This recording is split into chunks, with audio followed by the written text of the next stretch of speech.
15 लाख करोड़ का scam, India का सबसे बड़ा stock market fraud. Guys imagine करो, एक कंपनी जो अपना रेवेन्यू 15 लाख करोड़ दिखा रही है, बट इन रियल वो सारा रेवेन्यू फेक है, वो एग्जिस्ट ही नहीं करता। और ये फ्रॉड पिछले 5 साल से चलते आ रहा है और इस चीज़ की खबर किसी को थी ही नहीं। यस, मैं बात कर रही हूँ राजस एक्सपोर्ट्स के बारे में, जो एक बेंगलुरु बेस्ड कंपनी है। राजस export gold refinery and jewellery में डील करती है। ये मामले की शुरुआत तब होती है जब सेबी के पास एक शेयर होल्डर की कंप्लेंट आती है कि इस कंपनी में पिछले 2 साल से ट्रेड रिसीवेबल का काफ़ी ज़्यादा अमाउंट पेंडिंग है, जबकि नॉर्मली ना किसी भी कंपनी में ये अमाउंट 30 से 90 डेज में क्लियर हो जाता है, बट अभी तक 2 साल से पेंडिंग है, तो कंपनी रन भी कैसे करे? बिकॉज जिसका जो अपना रेवेन्यू 15 लाख करोड़ दिखा रहे हैं, ऑब्वियसली उसका ट्रेड रिसीवेबल का अमाउंट कुछ चंद या लाख में तो होगा नहीं, ऑब्वियसली वो बहुत ज़्यादा अमाउंट में होगा। तो कम सेबी को ना यहाँ पे कुछ सस्पिशियस लगता है, तो सेबी यहाँ इन्वेस्टिगेशन चालू करती है। और इन्वेस्टिगेशन के दौरान ना सेबी को ये पता चलता है कि कंपनी ने 99.8% कॉन्सोलिडेटेड रेवेन्यू को मिसरिप्रेजेंट एंड इन्फ्लेट किया है। मतलब सारा ट्रांजेक्शन पेपर पे दिखाया है अमाउंट को बढ़ाने के लिए, बट रियल में नहीं था।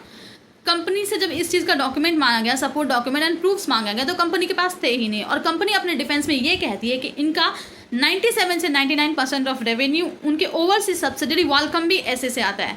अब वालकम्बी ऐसे पिक्चर में कहाँ से आती है? तो बेसिकली ना वालकम्बी ऐसे एक स्विट्जरलैंड बेस्ड कंपनी है, एक ग्लोबली गोल्ड रिफाइनरी में से एक है ग्लोबल लेवल पे। और राजस एक्सपोर्ट्स ने इस कंपनी को 2015 में अक्वायर किया था, और एक्विजिशन के बाद राजस एक्सपोर्ट का जो स्टॉक प्राइस था ना वो काफ़ी ज़्यादा ऊपर गया था।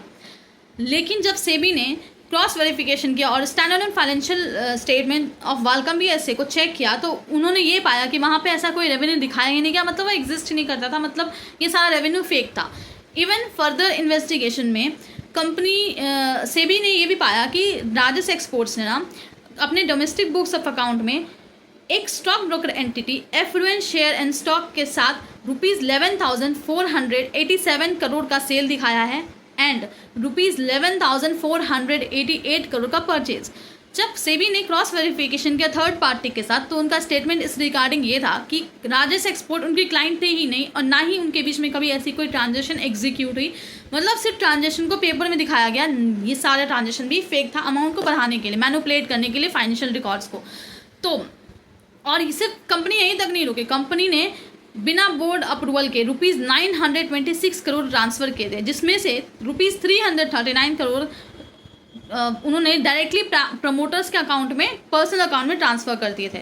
इन सारे अकाउंटिंग डिस्क्रिपेंसीज के बाद ना सेबी ने कंपनी और कंपनी के प्रमोटर्स राजेश मेहता दोनों को मार्केट से डिबेट कर दिया, मतलब बैन कर दिया।